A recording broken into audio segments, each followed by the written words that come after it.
दोस्तों, यह कहानी है गरीब घर की बेटी बनी अमीर घर की बहू। चलिए स्टोरी शुरू करते हैं। कैसे दिन आ गए हैं मैं किसी से नहीं बता सकती। मेरी बेटी की शादी होने के बाद ऐसे हालात हो गए हैं कि भूखे तरस रहे हैं। अरे रूपमती, कुछ खाने को बनाया कि नहीं? बड़ी जोर से भूख लगी है यार। 2 दिन से नहीं खिलाया तूने खाना। तू कुछ बोल नहीं रही है। मुझे पता चल गया कि आज भी खाने के लिए कुछ भी नहीं है। हमें भूखा ही रहना पड़ेगा, पानी पी के गुजारा करना पड़ेगा। हाँ नंदिनी के पापा, कुछ भी नहीं है खाने को। मैं क्या ही बताऊं, मैं खुद तरस रही हूँ। मेरा दिल कैसा है मैं क्या बताऊं आपको। मैं एक वक्त का खाना भी बना के आपको खिला नहीं पा रही हूँ, क्योंकि रसोई में कुछ भी नहीं है। दाल, आटा, चावल, नमक, तेल सब कुछ खत्म हो चुका है। ना जाने हमारे दिन कब सही होंगे और कब हमें आराम से खाना मिल पाएगा पेट भर के। हाँ नंदिनी के पापा, हमने अपनी बेटी का विवाह अमीर घर में तो कर लिया, पर हमारा सारा कुछ बिक गया। कुछ भी नहीं रह गया हमारे पास सिवाय एक कमरे के। घर भी बेच दिया, खेती भी बेच दी, और तो और मैंने अपने सारे गहने भी बेच दिए। तब मैं अपनी बेटी की शादी अमीर घर में कर पाई हूँ। तो क्या हुआ नंदिनी की माँ? सुन, हमारी बेटी तो सुख में है। कम से कम उसका जीवन अभी बहुत सारा है। हमारा क्या है, हम तो बुढ़े हैं।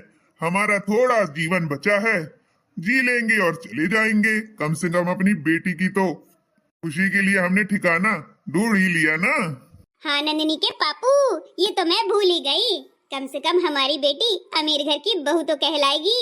हाँ, सब यही कह रहे होंगे कि गरीब घर की बेटी बनी अमीर घर की बहू, और वो भी कैसे। नंदिनी के बापू, मैं ना आज ही काम ढूंढ लूंगी। रे, तुझे मैं काम बताता हूँ। तुझे सिलाई करनी आती है ना, तो दर्जी के पास जाना, ठीक है? और उसके यहाँ एक मशीन खाली रखी हुई है। वो तुझे महीने का पैसा देगा और वो प्रतिदिन भी देता है। तो तू ब्लाउज और पेटीकोट सिलने का काम कर लेना। उससे हमारे 4 पैसे आ जाएंगे, हमारा खाना पीना चलता रहेगा।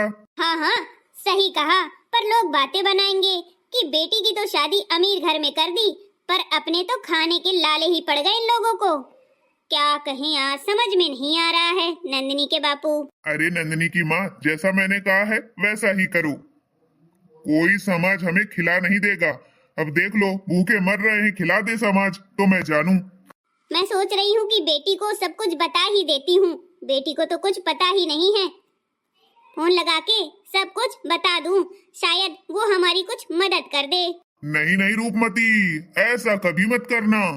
बेटी के यहाँ से 1 रुपए की भी मदद मत लेना, चाहे जितने बड़े घर की हो बहू हो, चाहे जितनी अमीर हो, पर बेटी के ससुराल से 1 रुपए भी नहीं लेना है। इतनी तो ख्याल रखना इस बात का तुम। क्यों जी, क्या हो गया? जब हमने 10 लाख की शादी करी है तो क्या वो 10,000 रुपए नहीं दे सकती है? वो तो इतने बड़े घर की बहू बन गई है, उसे किसी चीज की कोई कमी नहीं है। अरे नहीं नहीं, कितनी भी हमने लाख की शादी की है, वह उसका भाग्य था और किस्मत थी कि उसके भाग्य से इतना बड़ा घर मिल गया और हमने उसकी शादी कर दी। पर इसका मतलब यह नहीं है कि हम उसके ही घर से अपने शान शौकत और पेट भरे, उससे खर्चे मांगे। ये गलत बात है। हाँ मैं तो ऐसे ही बोल रही थी। बस जी घबरा रहा है, समझ में नहीं आ रहा है कि क्या करना सही है क्या करना नहीं, इसलिए बोल दिया। मैं नहीं मांगूंगी अपनी बेटी से 1 रुपए भी। बेटी का कन्यादान करने के बाद 1 रुपए भी उससे नहीं लेते हैं। नहीं, दान के क्या फायदा। कन्यादान से बड़ा कोई दान नहीं है, मैं भी जानती हूँ, और इस दान से कोई भी रुपए नहीं लेते हैं। हाँ बिल्कुल सही। ठीक है जी। माँ, बापू, आप दोनों कैसे हैं? हे भगवान, ये तो नंदिनी की आवाज है। अरे नंदिनी बेटा, तू इधर आ, मेरी चिड़िया, मेरा दिल का टुकड़ा पुत्र, जल्दी आ। हाँ बेटा, तू अचानक मायके आ गई। सब ठीक ठाक तो है ना ससुराल में? कोई दिक्कत तो नहीं है? बता बेटा जल्दी। अरे माँ, बापू, बताती हूँ, इतना टेंशन मत लिया करो। मेरा ससुराल बहुत अच्छा है और वहाँ के लोग भी बहुत अच्छे हैं, बहुत अमीर हैं। अमीर घर की बहू बना दिया है अपनी बेटी को आपने। हाँ हाँ नंदनी, वो तो मैं जानती हूँ, तभी तो मैं सीना ठोक के कहती हूँ, गरीब घर की बड़ी बेटी, अमीर घर की बहू। आप भी ना माँ, हम लोग कब गरीब थे? गरीब तो थे ही नहीं, आप भी ना। हाँ हाँ बेटा, ये तो कुछ भी बोलती रहती है। अब तू बता, सब खैरियत है ना तेरे ससुराल में? आ बेटी पहले बैठ जा, उसके बाद बताना सुकून से। अरे मेरे प्यारे बापू, अब ध्यान से सुनो, और माँ आप भी। आज मुझे मायके अचानक आने का मौका इसलिए मिल गया क्योंकि रजत जी आए हुए हैं। उनकी गाड़ी का सर्विस करवाना था, इस वजह से गाड़ी लेकर आ ही रहे थे, तो मैंने सोचा क्यों ना मैं भी अपने माँ और बाबूजी से मिलाती हूँ, इसलिए अचानक आ ही गई। अच्छा अच्छा, ये बात है बेटा। अरे बेटा तू भी चल अच्छा किया। मेरी नंदिनी बिटिया को कोई कमी तो नहीं है ससुराल में तेरी? ना बाबूजी ना, आपने इतना भर भर के सामान, दहेज, पैसे, रुपए सब कुछ इतना कर दिया है कि कोई कुछ नहीं कहता है, बड़े ठाट से रहती हूँ। अरे वाह! और बाबूजी आप बहुत दुबले हो गए हो, ऐसे तो पहले थे नहीं। खाना वाना टाइम से नहीं खाते हो क्या? कहाँ खाते हैं? अरे पर क्यों माँ? कुछ नहीं बेटा, कुछ नहीं।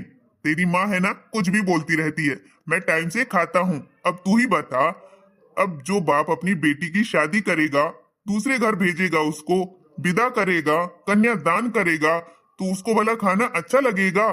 तो मैं नहीं खाता हूँ। इसी वजह से मैं दुबला हो गया हूँ। और तुझसे मैं कितना प्यार करता हूँ तुझे तो पता ही है। तेरे जाने के बाद मुझे इस घर में अच्छा नहीं लगता। बाबूजी आप मुझे इतना प्यार करते हो, मेरी याद में खाना पानी सब छोड़े हो, ऐसा मत किया करो बाबूजी। आप बहुत दुबले हो गए हो, अपना ध्यान दो, वरना मैं भी नहीं खाऊंगी खाना। हाँ नहीं तो। प्यार तो मैं भी आपसे करती हूँ, पर इतने ज्यादा जिम्मेदारियों में घिरी हुई हूँ कि टाइम ही नहीं मिलता है कि आपसे बात कर लूँ।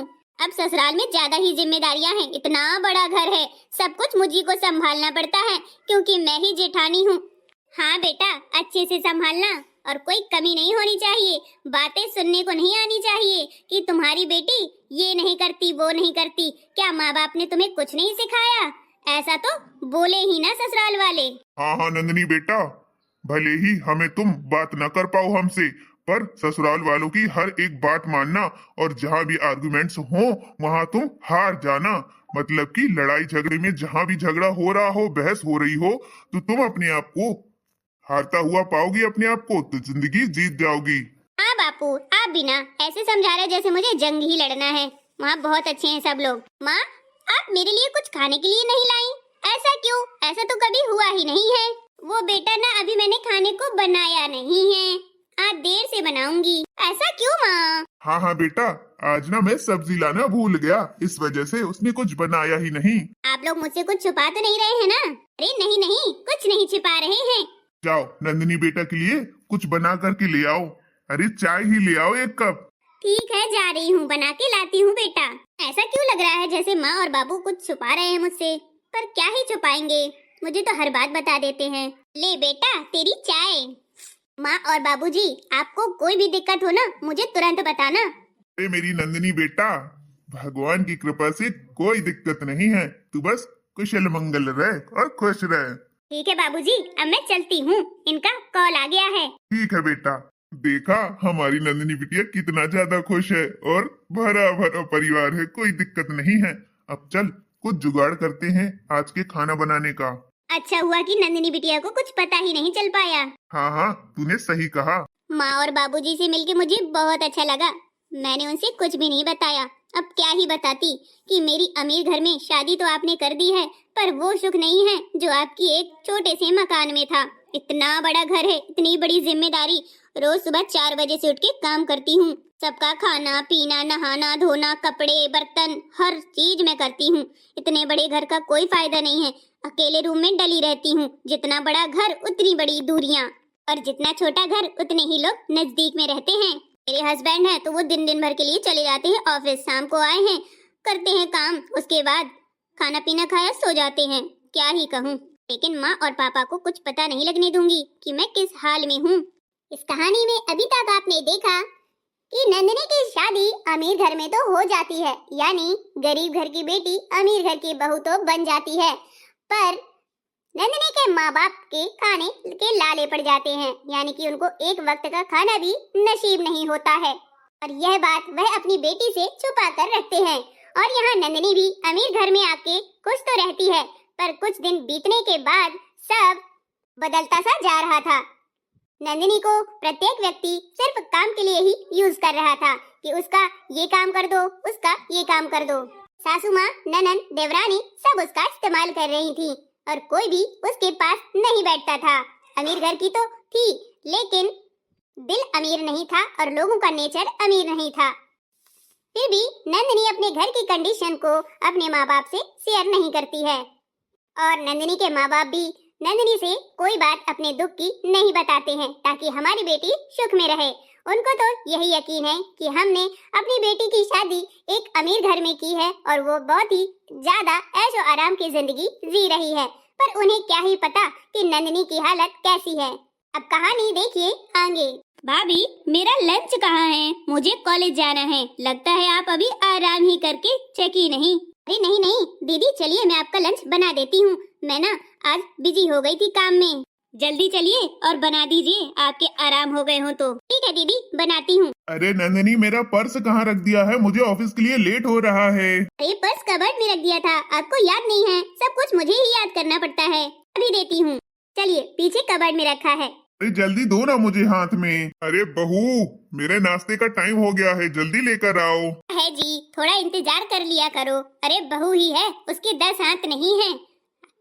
अरे गरीब घर की है, 10 काम रहते होंगे इसको काम करने में आसानी रहती होगी। कौन सा बैठ के आराम से आई है वो? गरीब घर की है तो क्या हुआ, अब तो वो अमीर घर की बहू बन चुकी है ना, और मेरी पसंद की लड़की है।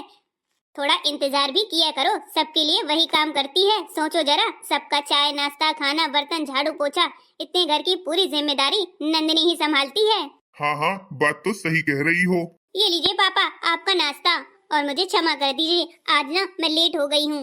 अरे बेटा कोई बात नहीं, लेट ही तो हो गई हो। अरे 10-5 मिनट लेट खाना खा लूंगा, नाश्ता कर लूंगा। अरे आज पापा को क्या हो गया? डेली तो बहुत ज्यादा डांटते थे, गुस्से वाले हैं। अरे आज सब लोग एक साथ, मैं तो देख के बहुत ही ज्यादा खुश हो गई। हाँ हाँ नंदिनी, आज सब लोग एक साथ ही हैं। तुमको पसंद है ना साथ में रहना? हाँ हाँ, मुझे तो बहुत पसंद है कि मेरा परिवार एक साथ रहे, एक ही कमरे में। तो बस तुम्हारी ही आज से चलेगी, तुम्हारी खुशियों की कदर होगी अब यहाँ पर। गरीब घर से हो तो क्या हुआ, अब तुम्हारे ही राज होंगे इस घर में। और सबके लिए टाइम टू टाइम नहीं, जब तुम्हारा मन करे तब खाना नाश्ता बना सकती हो। अरे वाह माँ जी, धन्यवाद। हाँ हाँ भाभी, आज से मैं नाश्ता अपने लिए खुद बना लूंगी। और मैं सारे कपड़े और अपना पर्स, अपने जूते, अपनी टोपी, सारा सामान सेट लगा कर रखूंगा और मैं खुद लिया करूंगा। हे भगवान, इतनी बड़ी खुशी दे दी तूने। बहू, अब तू भी अपनी खुशियों का इंतजाम कर, तेरी भी तो जिंदगी है ना। हाँ माँ जी, क्यों नहीं, मेरे परिवार में ही मेरी खुशी है। आप सब लोग खुश हो तो मैं भी खुश हूँ। अंततः आपने देखा, नंदिनी को सभी लोग सपोर्ट करते हैं और उसके काम से सभी लोग हैप्पी हो जाते हैं। अब नंदिनी के अनुसार ही पूरा घर चलेगा। धन्यवाद।